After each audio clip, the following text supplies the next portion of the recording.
शेतकरी मित्र नमस्ते.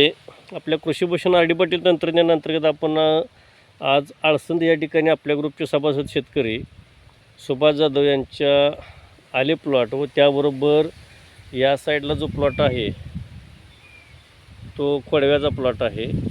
खोडव्याच्या प्लॉटनंतर बरोबर काही शेतकरी बांधवांना संशय येईल की बाबांनी असे स्पॉट काय दिसते, तर आत्ता त्यांना विचारल्यानंतर तणनाशक मारताना थोडंसं क्रॉचिंगचा प्रादुर्भाव झालेला आहे. बाकी आलं लागणं वगैरे असली क्रिया काही झालेली नाही. एकंदरीत प्लॉट एकदम सुस्थितीत आहे आल्याचा. पण संपूर्ण आला असू दे किंवा ऊस असू दे, याला कृषीभूषण आर डी पाटील तंत्रज्ञानाचा वापर गेले 1-2 वर्ष झालं सातत्यानं चालू आहे.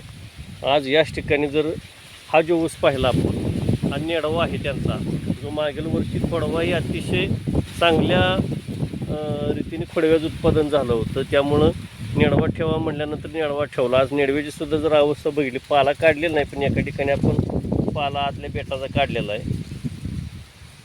त्या अशा टाईपचे पेर वगैरे एकदम असं लागणीसारखी ठेवून आज नेडवा ऊस असून सुद्धा 3ऱ्या वर्षाचा एकदम सुपरमध्ये दिसतं. यामध्ये आपले भूमी पॉवर असेल, समृद्धी असेल, ऑलराऊंडर, नायट्रो पॉवर यांचं संपूर्ण नियोजन गेले 2 ते 3 वर्ष झालं जाधव सर करतात. त्यामुळे अतिशय चांगल्या स्थितीत प्लॉट दिसतात आपणाला.